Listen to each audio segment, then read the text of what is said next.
Thorne Grivak was never just a man. He was a blueprint of calculated evil, and Officer Rylan Keene was the unfortunate soul lured straight into the heart of his masterpiece. A house designed not to kill, but to erase everything that made a person. Human, Officer Rylan Keene was known throughout the Brookfield Police Department as the kind of officer who never missed a call. Young but disciplined, he followed protocol like a machine and carried himself with quiet focus. On the evening of October 17th, a noise complaint came through dispatch. An elderly woman had reported strange mechanical sounds coming from a large home on the edge of town, a house everyone in the neighborhood silently avoided. It belonged to a man named Thorne Grivak. The name didn't appear in any local incident logs, and his record was clean. Still, something about it caught Rylan's attention. He logged the call, gave dispatch his location, and drove out alone. That was the last time anyone heard from him. The home sat deep within an overgrown lot, surrounded by twisted trees that blocked it from view. Unlike the neatly trimmed lawns around it, this property looked forgotten. The house itself was an aging Victorian, tall and imposing, its shutters nailed shut, ivy crawling over the siding like veins. There were no lights on, no cars in the driveway. It looked like no one had lived there in years, but the report said otherwise. A neighbor swore she heard low humming and rhythmic pounding coming from within, as if some giant machine were turning, beneath the floorboards. Rylan pulled his cruiser just outside the gate, clicked on his body cam, and walked up to the porch. Dispatch received one final communication. Rylan simply reported that he was making contact at the Grivak residence. His voice was calm, normal, then silence. No response to follow-ups, no activation of his radio mic. After 10 minutes, the dispatcher called in for backup, but they assumed he had just lost signal. Maybe the old house had thick walls. Maybe he was writing a report. It wasn't until Rylan missed his end-of-shift check-in that concern turned into panic. The department sent 2 units to the Grivak house just after midnight. They found Rylan's cruiser still parked outside the property, driver's side door closed, keys still in the ignition. His notebook was on the passenger seat, open to a fresh page with only one word written in his neat handwriting: knocked. His body camera was missing. No signs of forced entry, no blood, no broken glass. But the front door of the house was slightly ajar. It creaked open with the wind. Officers called out but heard no response. Out of caution, they waited until morning to do a full sweep with a search warrant. By sunrise, word of Rylan's disappearance spread through the department like wildfire. He had been one of their best. No known enemies. No personal issues. His disappearance made no sense. The Grivak home became the center of a full-scale search effort. Crime scene investigators, K-9 units, and even drone surveillance teams were brought in. But the house revealed almost nothing. No signs of struggle. No trace of Rylan.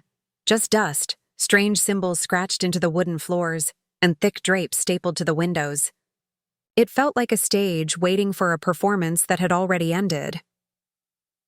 In the kitchen, investigators found an old rotary phone with the receiver off the hook, dangling over the edge of the counter.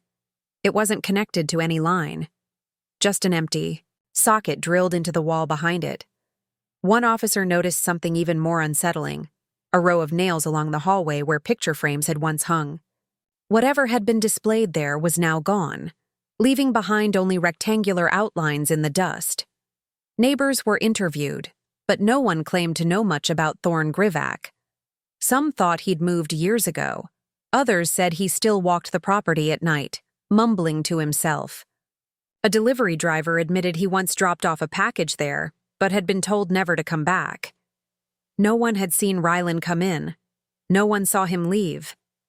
And most chilling of all, no one saw Thorne either. As the day ended, the house remained quiet. But in the basement, hidden behind a locked cellar door no one had yet opened, a single red light blinked in the darkness. It was connected to a camera, and it was still recording. The following morning, investigators returned to the Grivak residence with a full warrant. The unease among the officers was palpable. Something about the house felt wrong, not just in appearance, but in atmosphere. It was too quiet, too clean in some parts, and unnaturally preserved in others. The team began a methodical room-by-room sweep. On the ground floor, they found little more than antique furniture draped in white sheets, dusty hardwood floors, and strange marks etched into the walls, lines, circles, symbols that looked almost mathematical in nature. But it was when they reached the living room that things began to unravel. In the center of the room sat an elaborate rug, dusty and faded. One of the officers noticed an odd, hollow echo beneath it when he stepped. Pulling it back revealed a large, wooden trapdoor, sealed shut with 6 padlocks. Each was old but functional, and clearly installed with intent. They brought in bolt cutters, and one by one the locks snapped open. The heavy door creaked loudly as it was lifted, revealing a narrow staircase descending into darkness. A musty smell drifted upward, a mix of damp earth, rotting fabric, and something metallic. Flashlights barely pierced the gloom as the team carefully made their way down. At the bottom, the basement stretched out farther than expected. It wasn't a typical unfinished room. This was something entirely different, more like a constructed bunker. The walls were covered with soundproofing foam, thick layers of it stapled over plywood. Cameras were mounted in each corner, red lights blinking slowly. The wiring looked homemade but disturbingly complex.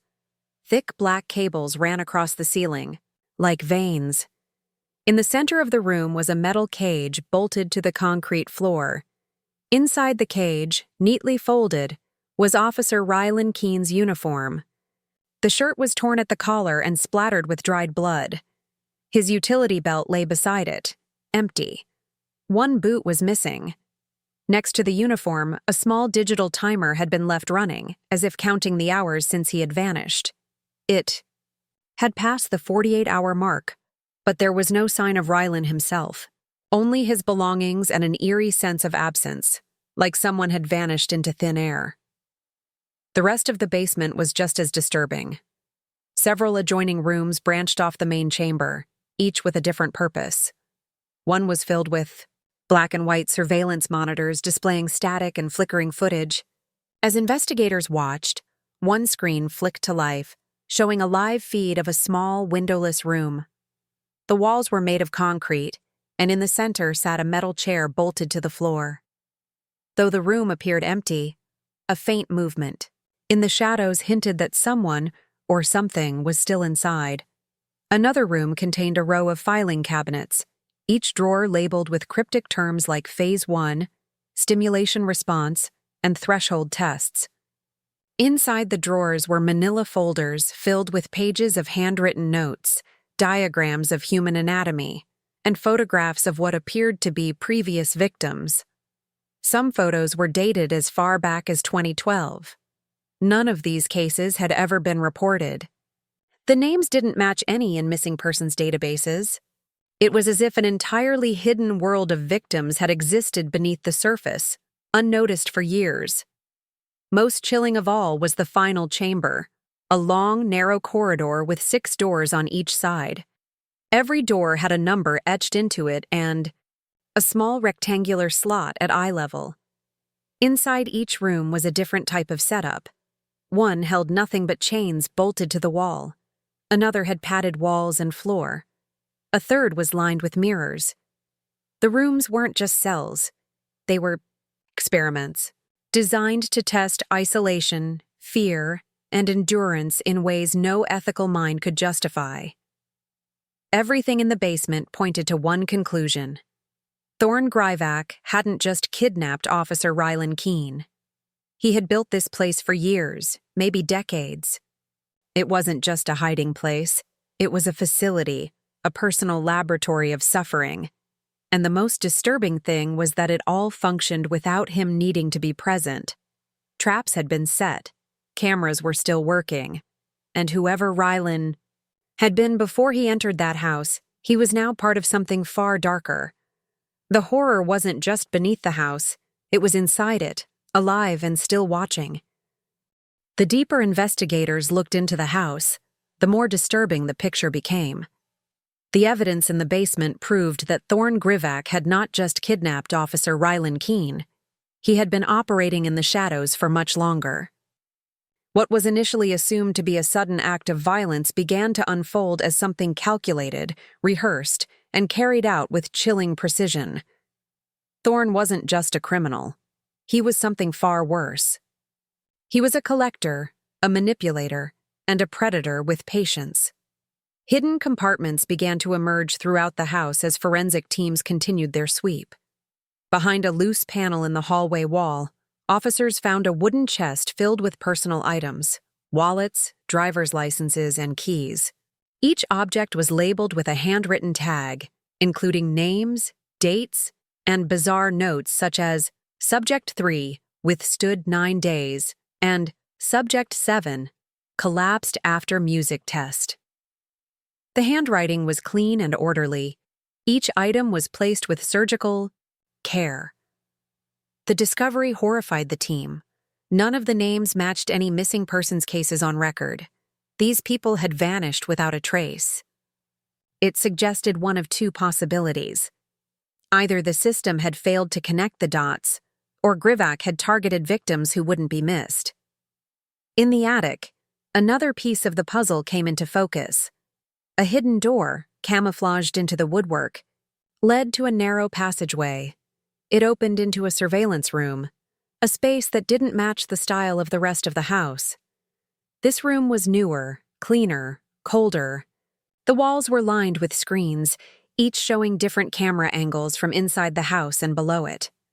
Grivak had been monitoring every inch of the property, watching not just his victims, but also the officers investigating his crimes. Footage, found on a secured drive, revealed something far worse. Rylan Keene had been watched from the moment he stepped onto the porch. His patrol car, his radio, even his hesitation at the trap door, it had all been recorded. Every move cataloged like a lab experiment. Investigators also found audio files, long recordings of screams, silence, and distorted noise. One of the files was labeled Experiment C, Sensory Collapse. The audio was over 4 hours long, featuring nothing but relentless high-frequency tones interspersed with static.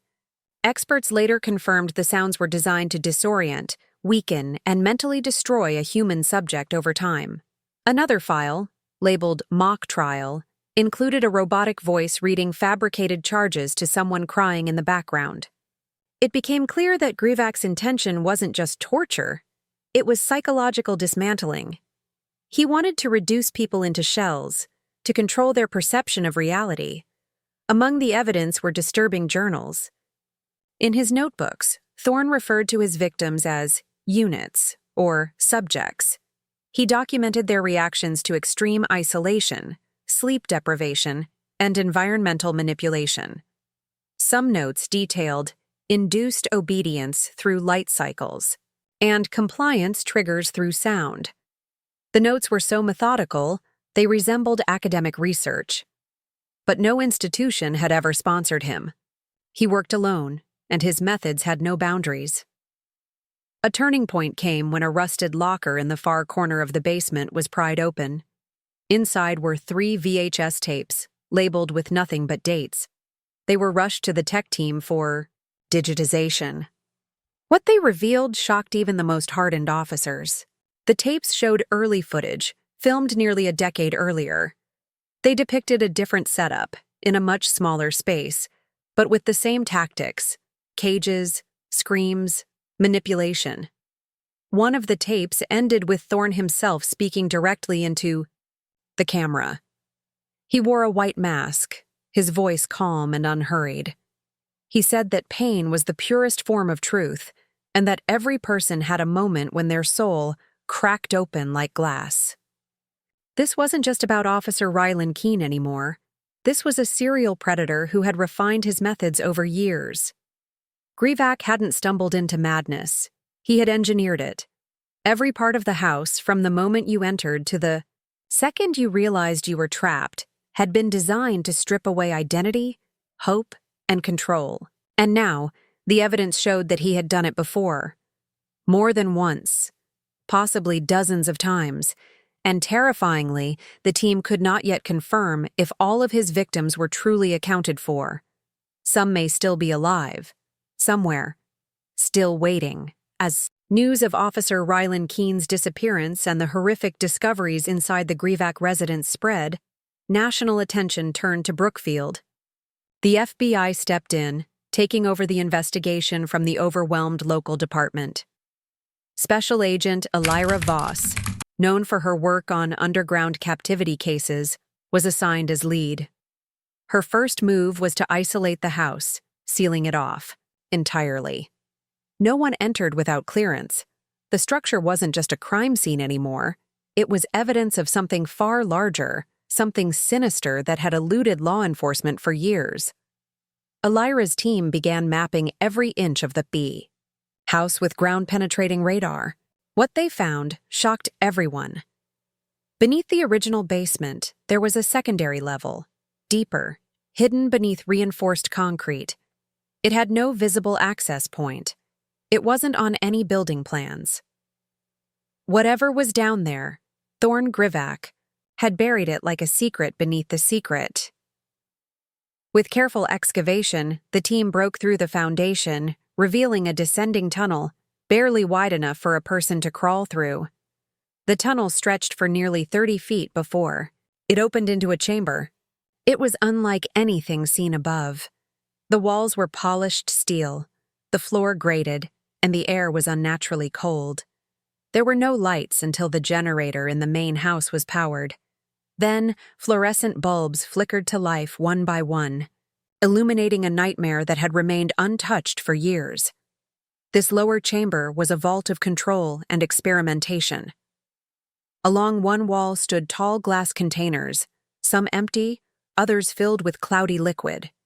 Inside them were distorted mannequins posed in unnatural positions, some missing limbs, others painted with symbols matching those found upstairs.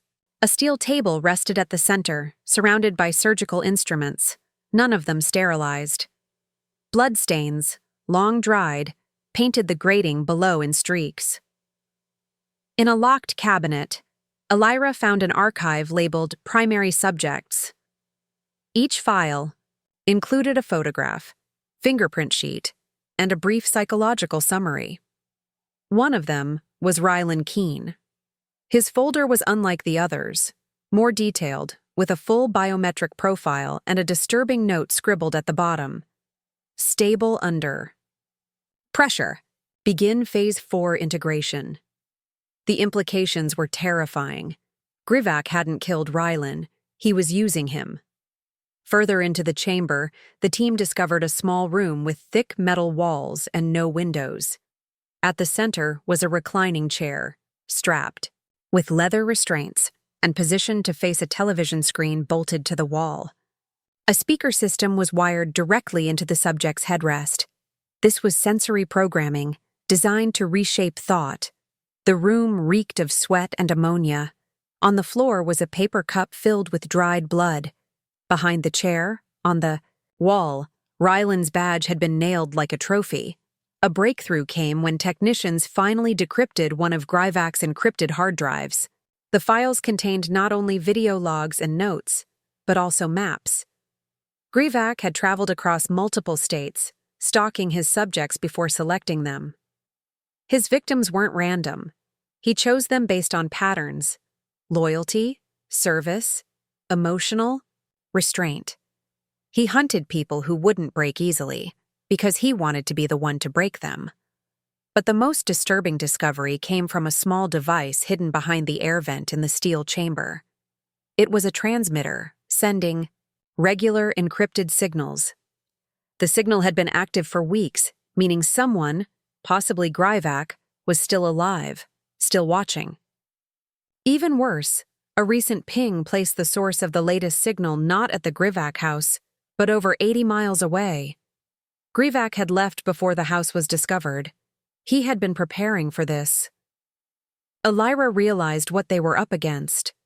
This wasn't a man acting alone out of madness.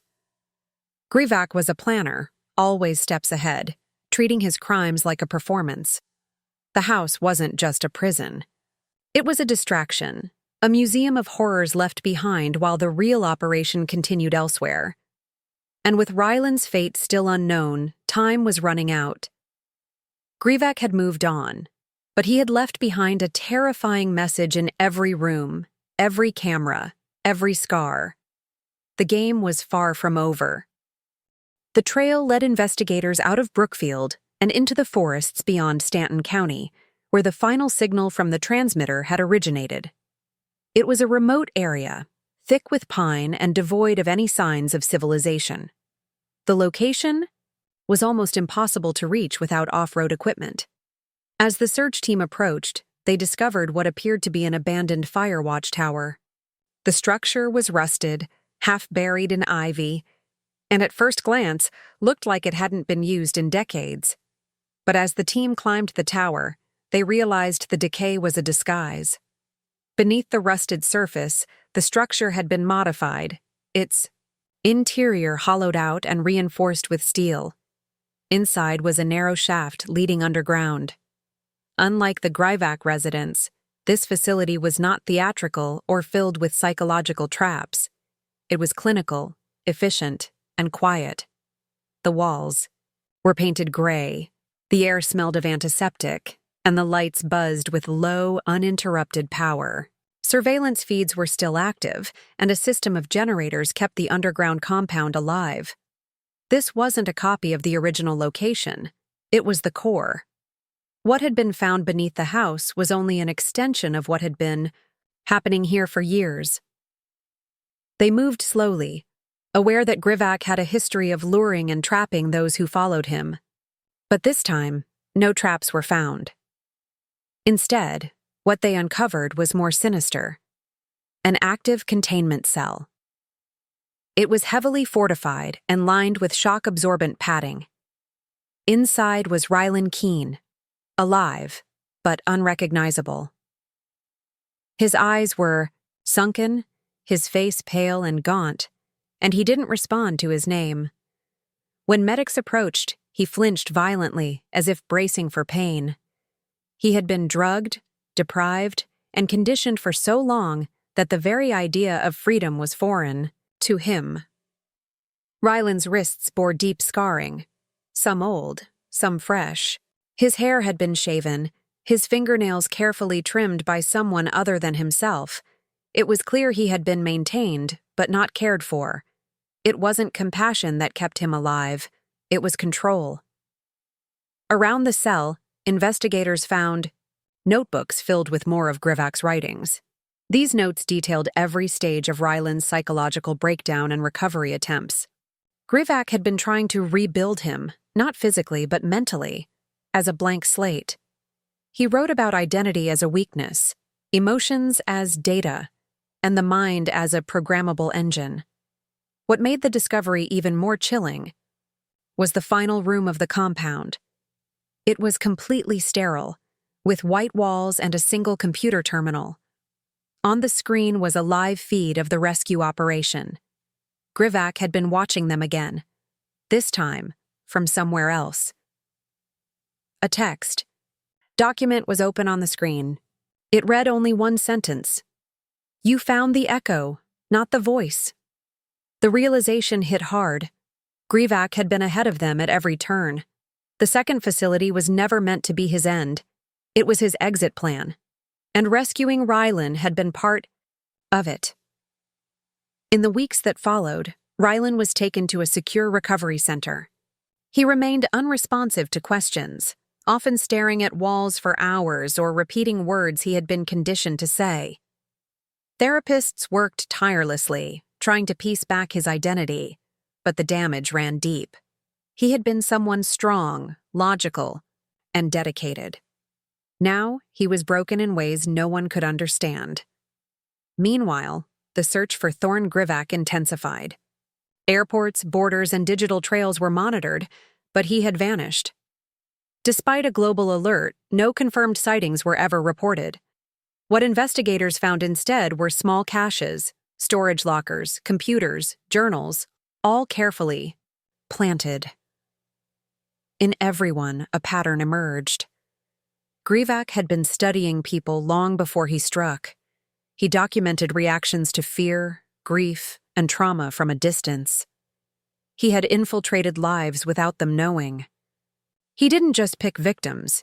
He chose environments, communities, and law enforcement systems that he could manipulate and exploit. The case remained open indefinitely. Rylan's survival gave hope, but it also confirmed the worst. Grivak was still out there, and his work wasn't finished. He had evolved past being a predator in one location. Now, he was a ghost, a designer of fear who left behind blueprints instead of bodies. What haunted everyone the most was not just what he had done, but what he had prepared others to do. Because, in one of his final journals was a note written in careful block letters. "My methods live on. I taught others. I am no longer alone." The House of Horror had been only the beginning.